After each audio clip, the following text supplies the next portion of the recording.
My newly engaged friend implied that the reason my boyfriend hasn't proposed after 3 years is because he doesn't actually want to marry me, and now I'm terrified she might be right. So my friend Elise is engaged to Rick, and I, 29 female, am dating Luke, 31 male.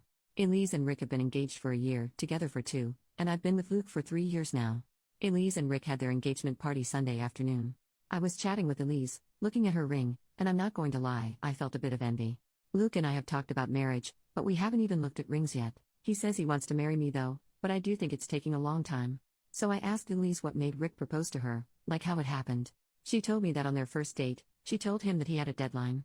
I asked what she meant, and she said that she told Rick she wasn't going to wait around for 2, 3, 4, 5 years for a man, any man, not him in particular, to marry her. She said she wants kids with the right guy but didn't want to have kids without a stable marriage and a house. Well, they have the house and now are getting married. Another one of her friends, Heidi, said she was shocked that it didn't make Rick run for the hills. Elise laughed and said, well, it wasn't an ultimatum. It was a fact. If after 2 years you still can't tell if I'm the one, then I'm clearly not, and I will be moving on. Period. I told Elise that if I told Luke that, he would probably leave me. That's when Elise said that Luke probably isn't the right one then, if after 3 years he'd leave me for expecting marriage. That hurt my feelings, so I told her that marriages don't always last and doesn't mean someone is the one just because they propose. She said she wasn't worried, that she and Rick were in love and knew life would not be easy, but she's prepared to make it work. She also said she knows marriage isn't for everyone, which is fine so long as your partner feels the same, but that marriage is a value of hers, and she wasn't going to waste time with someone who so clearly didn't have the same values as her. That's when Heidi asked me what my problem was. I told her I didn't have a problem, just stating a fact. Then Heidi asked how long I had been with Luke. I said 3 years, and she asked if I wanted to get married. I said yes, and when she asked what about Luke, I just excused myself to the restroom. Not much else happened at the party, but when Luke and I left, I told him about the conversation.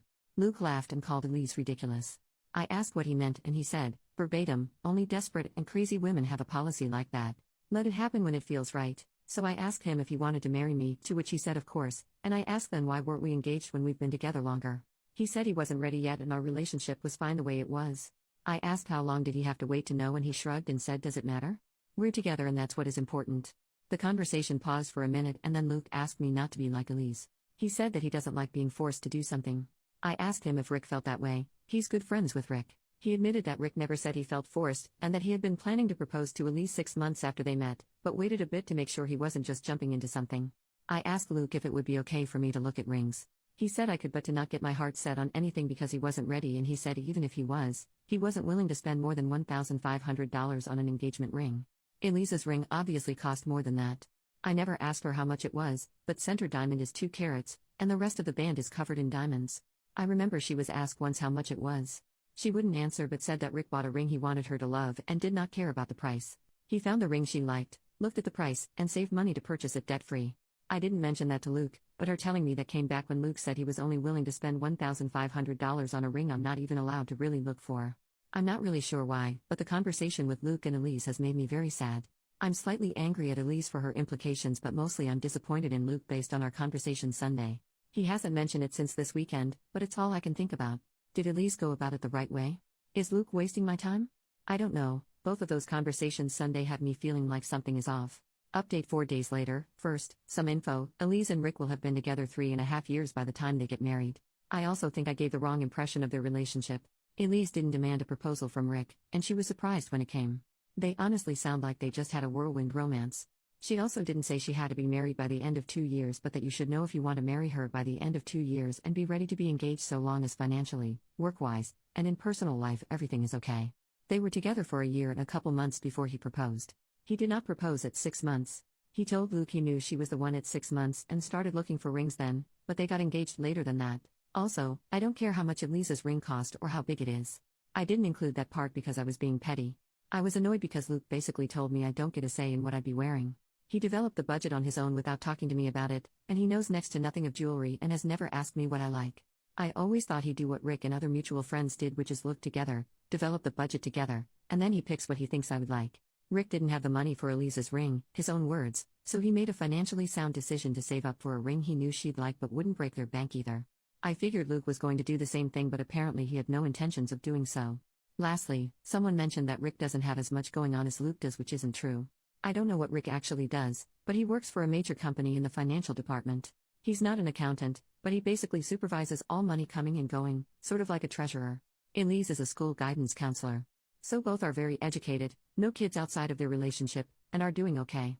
Anyway, with me and Luke, he is very much go with the flow. More than I thought, actually. The reason I didn't reply to my first thread is because I decided to talk to Luke first.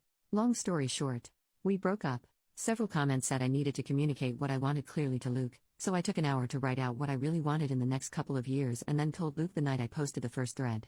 I told him that after 3 years, we should be seriously considering the next step.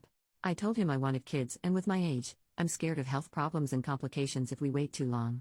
I told him that before we buy a house, we were looking, that I want to at least be engaged like Elise and Rick were.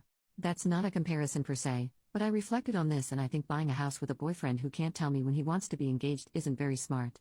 Elise and Rick were engaged when they bought their house, so were several of our married friends, and I realized that's the minimum stage in our relationship I want to be in before purchasing a home.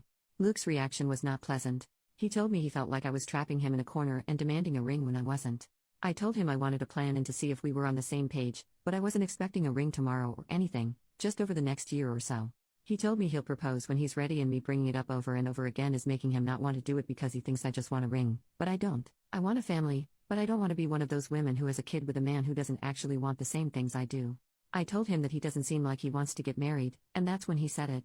Luke told me he wants to get married but admitted he didn't know anymore if he wanted to marry me in particularly. When I asked why, he said he doesn't think I have enough ambition.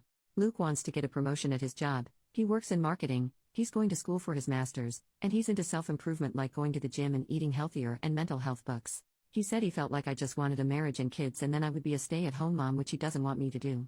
He wants me to work, but I work as a secretary for psychology service. Luke makes almost 3 times as much as I do. And I don't want to go back to school. I hated it the first time, and I can't afford to do it again even if I wanted to. Plus, I love my job. Great pay, great benefits, and my bosses and coworkers are really cool. But he told me that was an excuse, and he doesn't want to be tied to someone who is, as he said, okay with just being okay, and that he wants more than that out of life. I was angry because I feel like I've asked this of him before and he always said he wants to marry me. I did tell him before I wanted to be a stay-at-home mom if financially we could afford it, and I guess he didn't want me to be. So, I told him I was done with the conversation and have been staying at a friend's house. I've messaged him a couple times to try and talk to him since, but he only responds saying he thinks we are on different pages and the relationship needs to be done so we can find what we want. I'm really sad and upset and feel like I wasted my time and that Elise was right. Luke took our relationship status off of Facebook and a ton of people have been asking what happened. His responses to my text messages also just seem so cold. From what I've heard from mutual friends, he sounds like he's doing okay and went out Friday night with some friends to a bar. No, I have not talked to Elise though she did reach out. But that's what happened. I don't even know anymore.